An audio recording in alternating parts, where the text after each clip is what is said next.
The garden is about beauty, fantasy, and fun. Over the past 20 years as a garden designer, I've enjoyed helping homeowners create private sanctuaries full of beauty and wonder. I find each garden to be a fresh opportunity to explore ways to create uniquely personal spaces. These are just a few of the gardens I've helped to transform into garden homes.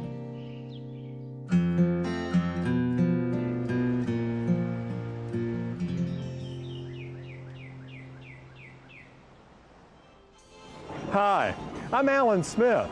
Welcome to the Garden Home. Today's show is all about having fun. Now, when I think about having fun in the garden, this place always comes to mind. It's a theme park dedicated to exceptional horticulture and good garden design with fantasy and fun at every turn. Welcome to Bonfante Gardens Theme Park in Gilroy, California, our garden home for much of today's show. Here we'll be dazzled by these mind-bending circus trees and humorous topiaries, but we'll have more on these a little later. You know, for me as a garden designer, the gardens that have been the most memorable have been those that have had a sense of humor. So in today's show, I thought we'd explore how to have a little fun, or whimsy in the garden. Let's take a look at my garden home. One way I have fun is through the animals and insects that call my garden their home.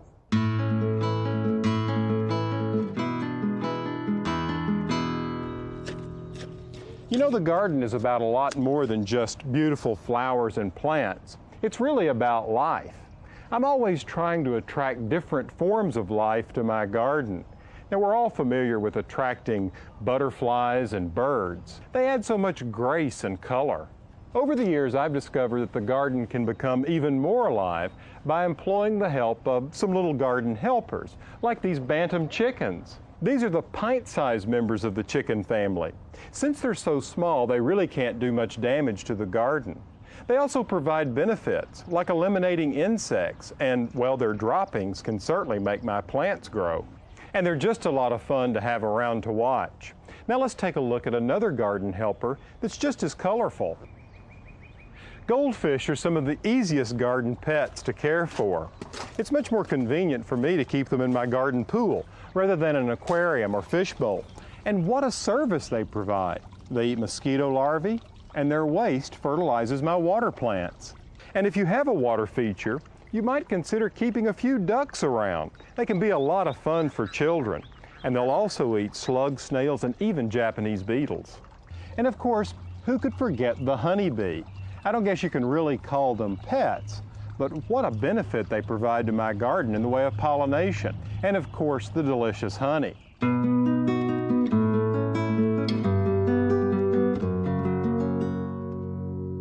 This wacky notion of enjoying chickens in the garden isn't new.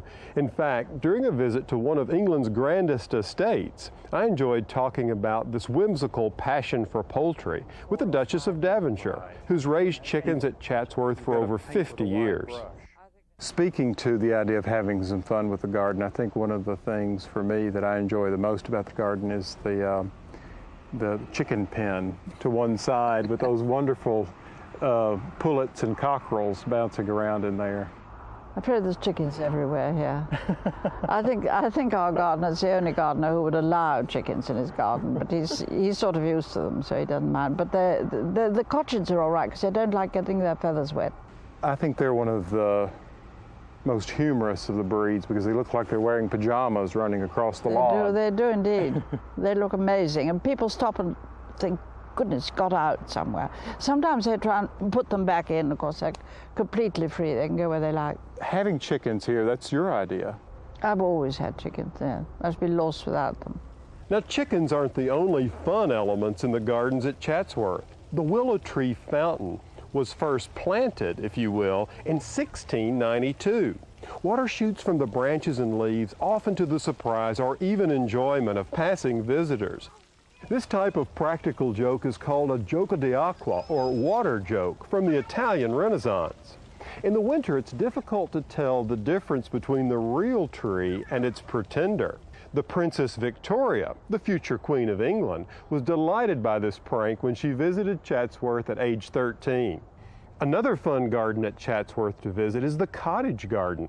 It contains many topiary that are shaped like furniture you might find in a cottage. There's a bedroom up the stairs with a bed, nightstands and lamps. A table is set with a begonia tablecloth, and of course a fireplace complete with a floral fire. And no visit to Chatsworth would be complete without splashing about in the centuries-old Cascade waterfall. Looks like they're having a lot of fun, doesn't it? I mentioned earlier this idea of the old Italian water joke. Well, several years ago on a trip to Italy, I had an opportunity to experience this firsthand. I was out looking at gardens with some Italian friends, and we went to the Villa Torrigiani. I should have known something was up when they told me to go ahead of them and explore the garden. While they held back and I moved into the garden, suddenly water sprang up from unknown places, completely soaking me. Well, they had a good laugh about it.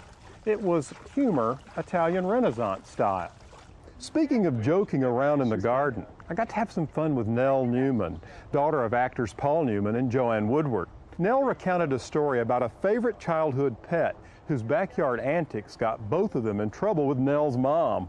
Since you're interested in chickens, I'll send you some. I've got a chicken house full. I hear. Now, you used to raise them as a kid. We had 2 New Hampshire Reds. Dorothy I had for years, but she did have a bad habit of sitting on the back stoop and pooping on the back stoop. And my mother got very... Not a good thing. Not a good thing. My mother got very upset with me because I didn't keep after her. And so finally, she took Dorothy off to Stu Leonard's grocery store, which also had a little farmyard. Oh, no. Which I was heartbroken, and I can't remember sure. what I did to redeem myself. But finally, Mom said, well, okay, you can have Dorothy back. So it had been weeks, and I went back to Stu Leonard's, and there were 40 chickens there, and probably half of them are New Hampshire Reds. And I called out, Dorothy! And I had no idea where she was, and she clucked a couple of times and came out of the flock. Oh, and walked over to the fence. Came right up to you. And then continued her bad behavior at home, but it was okay. She'd been forgiven, and so had I.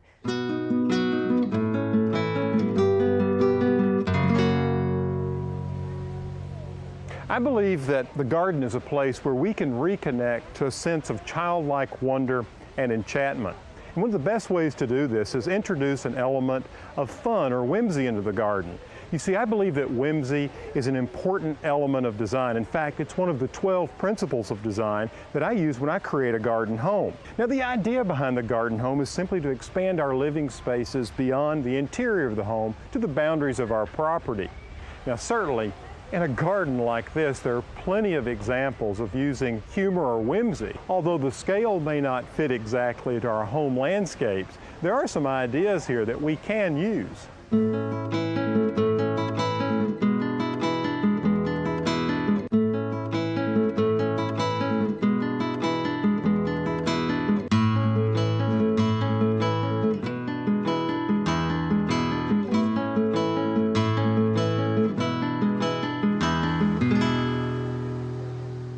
A garden room is enclosed with walls, and these walls can be a hedge, or the side of a building, or a fence, or even a low border of plantings. It's decorated with plants that bring color, texture, pattern, and rhythm to the room, just as paint, fabrics, and furnishings bring these elements into the rooms of our home. I like to create windows and entries in garden rooms that frame the views beyond, and I also give a garden room a focal point. You're probably familiar with visiting a garden and seeing statuary that attracted your eye. But focal points don't have to be serious. They can be fun garden ornaments. I've gathered together some garden ornament with a sense of humor. Now, we're familiar with all of these. We've seen them around. The gnome, the gazing ball, and of course the pink flamingo. Now, don't roll your eyes and think, oh, how tacky. All of these have interesting histories. Now, let's start with the gnome first. Now, if you believe in gnomes, you know that gnomes have been around for thousands and thousands of years. They come from Scandinavian lore, but they became popular in British gardens in the 1860s. You could find them in fashionable gardens from Scotland to Cornwall. And soon after, enthusiasm for these little guys spread throughout this country. Now, I've learned from those who know about gnomes that they are 7 times stronger than a man, they can run 35 miles an hour, and their eyesight is better than a hawk. And if they really like you, they'll hang out in your garden and your house and help you with chores. I'm hoping a few will hang out here and help me do some weeding. Now let's take a look at gazing balls. Now this object is also rooted in European history, this time Venice. You see, since the 1300s, the Venetians have been known for their beautiful objects created out of blown glass. It was in the 15th century when a priest called these spheres of light. But just like the gnomes, the gazing ball didn't become popular until the Victorians got a hold of it. Now, they considered these to be symbols of prosperity and good luck. To have them in your garden, well, it brought good fortune. Another name for the gazing ball is the witch's ball. Now, the reason for this name is it was believed that this ball would actually keep witches away from your garden. Because you see, a witch can't bear to see her own reflection. Now, enough of these ideas that came from Europe. Let's take a look at an American phenomena that started in the 1950s. The inspiration for the pink flamingo was Florida resorts and the use of plastic for just about everything. You see, a company called Union Products began to develop a line called Plastics for the Lawn, which included a dog, a frog, a duck, and pink flamingos. See, the only problem with them, at least initially, was that they were only 2-dimensional. Then they hired a young artist by the name of Don Featherstone to create 3-dimensional objects. He first tried a duck, and then the flamingo, for which he's famous. The Featherstone flamingos remain popular today. In fact, the artist is quoted as saying, "Before plastics, only rich people could afford poor taste." Well, the flamingo certainly has its place in American history. These were stuck in my garden as a surprise, as a practical joke. You might say I've been flamingoed. Now I can return the favor and stick them in someone else's garden. So you better watch out, it might be yours.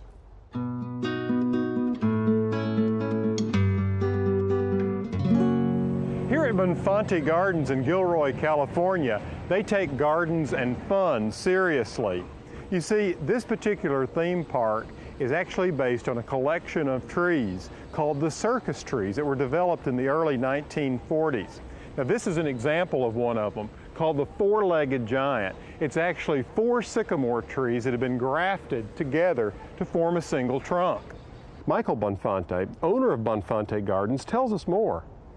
Well, in the early 80s, we got into the nursery business kind of as a fluke, but in the course of doing that, I developed a real passion for trees. And then as time passed, the opportunity in '83 to acquire these trees came to light, and we thought it would be a real tool for us to share our passion for trees and use this as a focal point because they had a tremendous amount of interest to the public.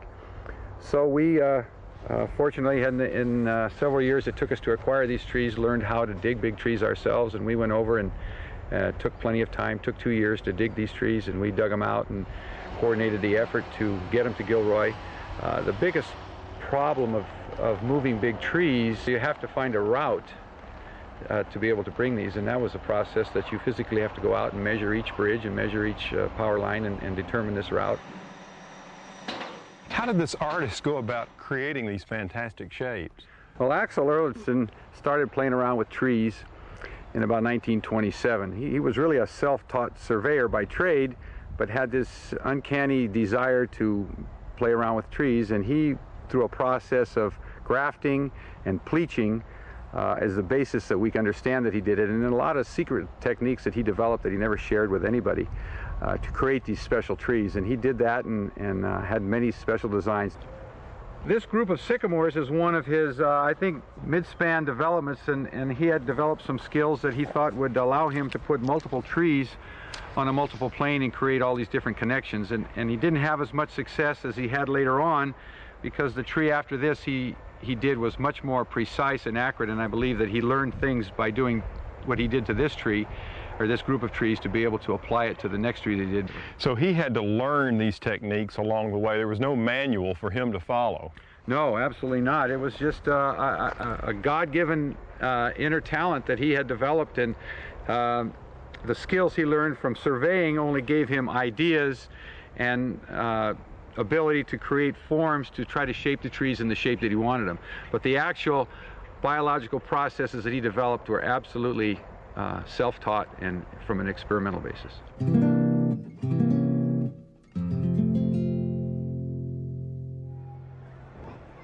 Well, we've seen how the circus trees are an example of how the hand of man can craft nature into amazing forms. Another example is the topiary, an art form that we've been enjoying for hundreds of years, where trees and shrubs are crafted into amazing shapes and forms, limited only by your imagination. Topiary can be as complex as these animals at Bonfante Gardens, or as simple as a clipped boxwood in a container. You see, all topiary means is to clip or to trim live trees and shrubs, even vines, into decorative shapes and forms. Simple geometric shapes are always popular for topiary, and in a way, the classic cone really looks like a Christmas tree. And it's during the holiday season we tend to bring nature inside, which I think completes this idea of the garden home. The magic of the season and the interest in topiary just seem to go together. In fact, for topiary expert Mike Fagel, the holiday season keeps him really busy. Just walk me through the process in creating topiary. Well, we propagate all our own cuttings to get our own plants, and so from that point, which takes between 6 weeks and 2 months, it then moves into another greenhouse where it is spaced and is allowed to grow, and once it's reached the proper size, we'll train it onto a wire frame, whatever one that is. And generally speaking, the ivy then needs to get fixed 2 to 3 more times before the plant is ready to sell. Well, Mike, I'm sure that these topiary are very popular at Christmas. Yes, it is our busiest time of the year, and I would like to say that it was a complete madhouse around here, but we're so well organized that we managed to keep everything under control. Well, not everyone can say that about Christmas, Right. I'll tell you. These are wonderful. Yes, this is a very popular item. It's a new one for us, and it did very well last Christmas, and it does well during the rest of the year because it can be used for many locations. But it has that classic Christmas tree shape. Right.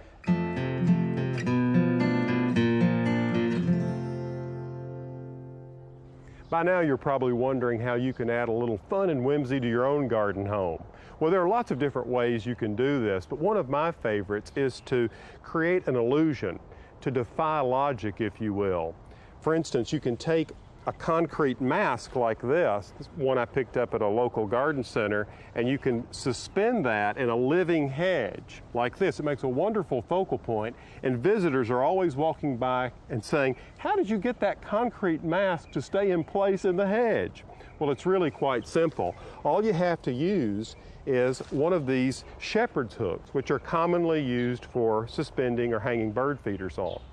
Now, the tricky part is getting this hook inside the hedge. You just have to have patience and ease it in there. The idea is that you don't want to see the hook at all. Now, with the hook positioned in the hedge, it's just time to hang the mask, and I've just tied a wire on the back, as you can see here, and it just simply hooks on like that. When you select your mask or plaque, make sure it's lightweight. It'll hang better on the hedge. This is a great way to add a little whimsy in the garden.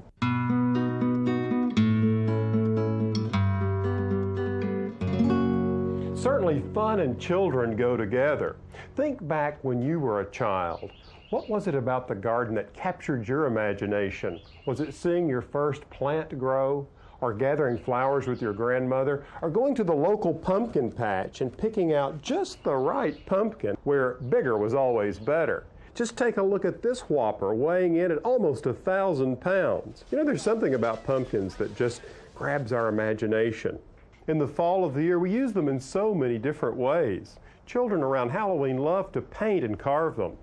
Now, another member of the pumpkin family, which is equally delightful, is the gourd. I grew gourds when I was a kid, and it was a lot of fun. You see, all you need to grow these is full sun, well-drained soil, and a lot of room, because gourd vines are rampant growers. Today, the gourd is pretty useless. No longer do we need them as storage vessels or for tools such as dippers. The gourd is really relegated to the area of delight and fun in the garden. They're meant to be just playful objects. One of the things I like to do with them is just to score them as they're growing with the end of a nail. If you just scratch the skin, as the gourd matures, that incision will expand and you can create interesting designs on them. Once they dry, you can polish them with shoe polish or some sort of lacquer. Now, some other fast-growing seed that you can plant that will delight children are moonflower vines and morning glories. If you really want to get a child interested in the garden, give them a little space they can call their own. I found that raised beds work very well for this. It's a contained area that they can put their signature on, quite literally, in fact. It's fun to have them plant their initials in flowers like marigolds, and to grow things that are fun and interesting like herbs and squash and tomatoes. Now, another way to get children excited about the garden is to feed the birds. Hummingbirds are one of the most delightful of garden visitors. They're always clowning around the feeders. If you'd like to attract hummingbirds to your garden, take a look at this.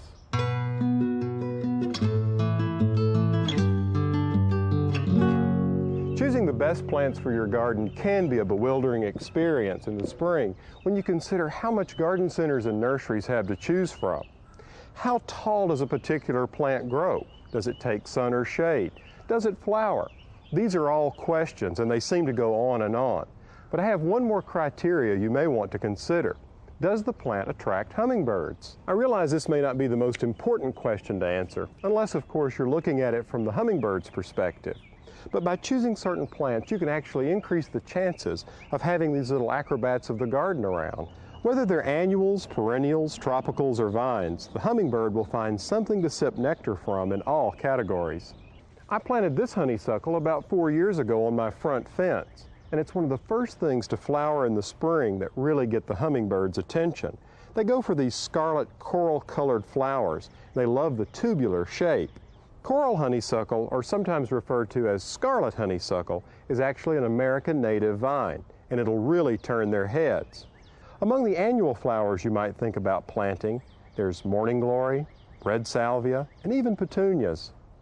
Perennials that are always a favorite include the blooms of hosta, cannas, penstemons, and bee balm. These are just a few of the plants I've grown to entice and feed hummers. This spring, when you're making additions to your garden, don't forget about the hummingbirds.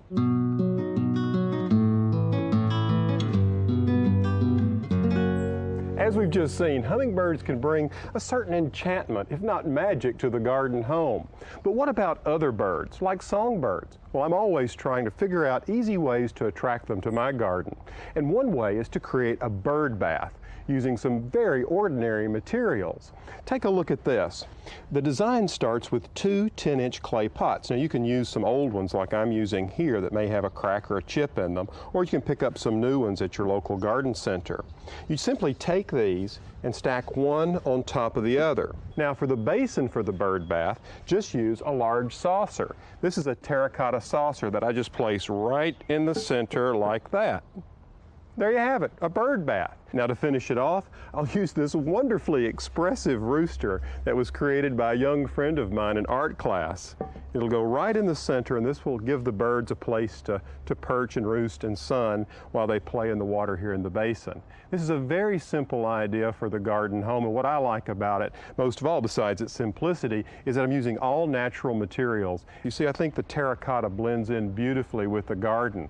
Last year, I used this bird bath next to some globe amaranth and that wonderful tilt-a-whirl coleus. The terracotta and orange colors in the leaves echoed the color of the bird bath. This project is a simple and easy way to add a touch of whimsy or lightheartedness to your garden home. Now, if you don't have a fun rooster like this to put in the middle of your bird bath, just check out your local garden center. I'm sure you'll find something that'll work just as well.